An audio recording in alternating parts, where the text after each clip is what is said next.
আসসালামু আলাইকুম, স্বাগতম জানাচ্ছি বিবিসি নিউজ আন্তর্জাতিক সংবাদে। শুরুতেই সংবাদ শিরোনাম, এরপর বিস্তারিত।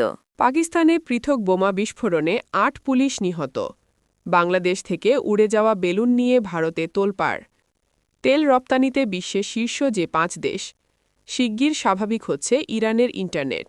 দর্শক, এতক্ষণ শুনছিলেন সংবাদ শিরোনাম। এখন বিস্তারিত। আপনি যদি ইসরায়েলের ধ্বংস চান এবং মুসলিমদের পাশে থাকেন, তাহলে ভিডিওতে লাইক করে চ্যানেলটি অবশ্যই সাবস্ক্রাইব করে দিবেন এবং আপনার মূল্যবান মতামত অবশ্যই কমেন্টে লিখে জানিয়ে দিবেন। এখন বিস্তারিত। পাকিস্তানের পৃথক বোমা বিস্ফোরণে ৮ পুলিশ নিহত। পাকিস্তানের খাইবার পাখতুনখোয়ার ট্যাঙ্ক জেলায় বোমা বিস্ফোরণে ৬ পুলিশ সদস্য নিহত হয়েছেন। সোমবার ১২ জানুয়ারি দেশটির গোমাল থেকে ট্যাঙ্কের দিকে যাওয়ার সময় পুলিশের একটি সাজোয়া যান লক্ষ্য করে পেতে রাখা ইম্প্রোভাইজড এক্সপ্লোসিভ ডিভাইস আইইডি বিস্ফোরিত হলে এই হতাহতের ঘটনা ঘটে বলে কর্মকর্তারা জানিয়েছেন। একই দিনে আরেকটি পৃথক ঘটনায় দেশটির লাক্কি মারওয়াত জেলার সদর থানার আওতাধীন দারাটাং এলাকায় পুলিশের একটি গাড়িকে লক্ষ্য করে আইইডি বিস্ফোরণ ঘটানো হয়। এতে ৩ পুলিশ সদস্য আহত হন। পুলিশ জানায় দারাটাং সেতুর কাছে ডিভাইসটি পুঁতে রাখা হয়েছিল। ঘটনার সময় জেলা পুলিশ কর্মকর্তা নিয়মিত টহলে ছিলেন এবং একই পথ দিয়ে যাওয়ার কথা ছিল। এর একদিন আগে একই এলাকা থেকে অজ্ঞাত সশস্ত্র ব্যক্তিরা এক আইনজীবীকে অপহরণ করেছিল বলে কর্মকর্তারা জানান। এর আগে রাতভর খাইবার পাখতুনখোয়ার বান্নু জেলায় সন্ত্রাসী হামলা চালানো হয়। রাত আনুমানিক 12:30টার দিকে ডোমেল থানার আওতাধীন নালাকাশো পুলিশ পোস্টে একাধিক দিক থেকে গুলি চালায় সন্ত্রাসীরা। পুলিশ পাল্টা জবাব দিয়ে হামলা প্রতিহত করে এবং হামলাকারীদের পিছু হটতে বাধ্য করে। গত ২৪ ঘণ্টায় counter terrorism department CTD Peshawar এবং খাইবার জেলায় ২টি গোয়েন্দা তথ্যভিত্তিক অভিযান চালিয়ে ফিতনা আল খাওয়ারিজের সঙ্গে যুক্ত ৬ জন অত্যন্ত কাঙ্ক্ষিত সন্ত্রাসীকে হত্যা করেছে। পুলিশ জানায় পেশোয়ারের জাহির ঘাড়ির কাছে টিপু সানো বাচা কবরস্থান এলাকায় প্রথম অভিযানটি চালানো হয়। সেখানে ৩ সন্ত্রাসী ঘটনাস্থলেই নিহত হয়, তবে কয়েকজন আবাসিক এলাকা ব্যবহার করে পালিয়ে যায়। দ্বিতীয় অভিযানটি চালানো হয় খাইবার জেলার জামরুদের নাকাকাল্লে এলাকায় শাহ কাজ বাইপাস সড়কের কাছে।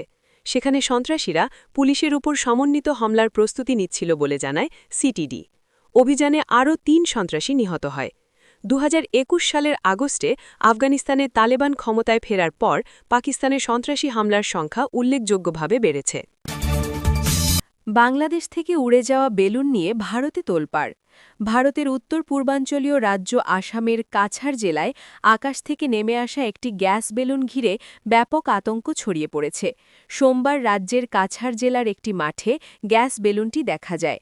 সংবাদ মাধ্যম এনডিটিভির প্রতিবেদনে বলা হয়েছে, বাংলাদেশ থেকে একটি বেলুন উড়ে গিয়ে পড়েছে বলে ধারণা করা হচ্ছে। এই ঘটনায় স্থানীয়দের মধ্যে চরম আতঙ্ক ছড়িয়ে পড়ে। কাছাড় জেলা পুলিশ বলেছে, বেলুনটিতে বাংলাদেশের সিলেট জেলার ঘিলাছড়া দ্বিমুখী উচ্চ বিদ্যালয়ের নাম লেখা ছিল। বেলুনটি কাছাড়ের বড়খোলা এলাকায় পাওয়া যায়। স্থানীয় বাসিন্দারা বলেছেন, অস্বাভাবিকভাবে বড় ওই বেলুনটি একটি কৃষি জমিতে নেমে আসে। এতে তাৎক্ষণিকভাবে বিষয়টি সবার নজরে আসে।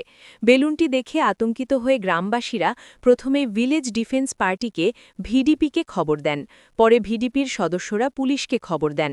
খবর পেয়ে কাছাড় জেলা পুলিশের একটি দল ঘটনাস্থলে পৌঁছায়। জেলার জ্যেষ্ঠ পুলিশ সুপার পার্থ প্রতিম দাসও সেখানে যান। বিদ্যালয়ের নামের পাশাপাশি বেলুনটিতে ৩ ব্যক্তির ছবি এবং বাংলায় কিছু লেখা ছিল।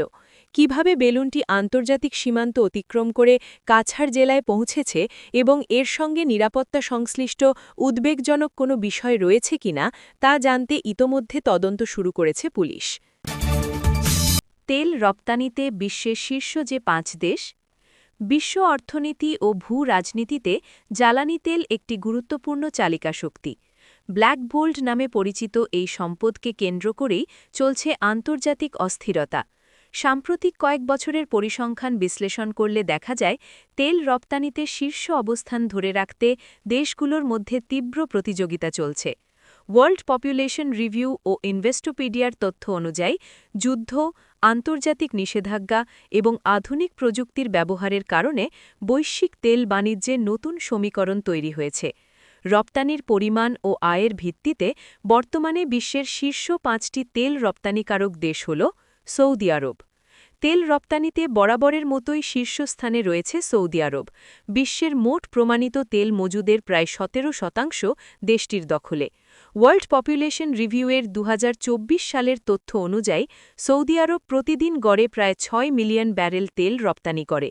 2023 সালে এ পরিমাণ ছিল প্রায় 7.7 মিলিয়ন ব্যারেল।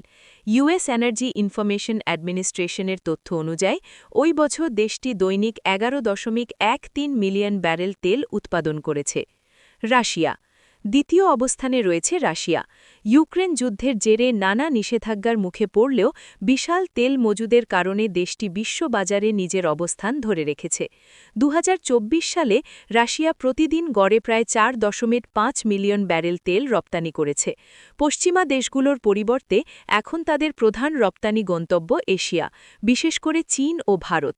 ইনভেস্টোপিডিয়ার হিসেব অনুযায়ী রপ্তানি আয়ের দিক থেকে রাশিয়া তৃতীয় অবস্থানে, আয় প্রায় $122 বিলিয়ন। তেল রপ্তানিতে তৃতীয় অবস্থানে রয়েছে যুক্তরাষ্ট্র। 2024 সালে দেশটির দৈনিক তেল রপ্তানি দাঁড়িয়েছে প্রায় 4.1 মিলিয়ন ব্যারেলে।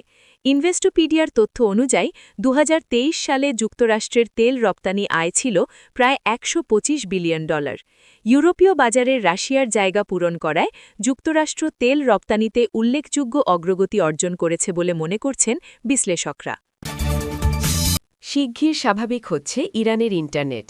ইরানের বর্তমান অস্থিতিশীল পরিস্থিতিতে দেশজুড়ে বন্ধ থাকা ইন্টারনেট সেবা দ্রুত সময়ের মধ্যে পুনরায় চালু করা হবে বলে প্রতিশ্রুতি দিয়েছেন দেশটির পররাষ্ট্রমন্ত্রী আব্বাস আরাগচি।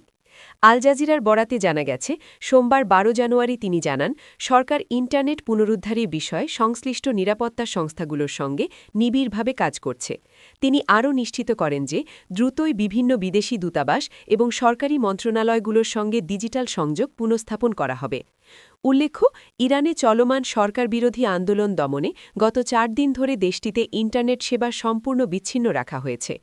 নিত্যপণ্যের অস্বাভাবিক মূল্যবৃদ্ধি এবং তীব্র মুদ্রাস্ফীতির প্রতিবাদে গত 28 ডিসেম্বর থেকে শুরু হওয়া এই বিক্ষোভ বর্তমানে দেশটির বিভিন্ন শহরে ছড়িয়ে পড়েছে।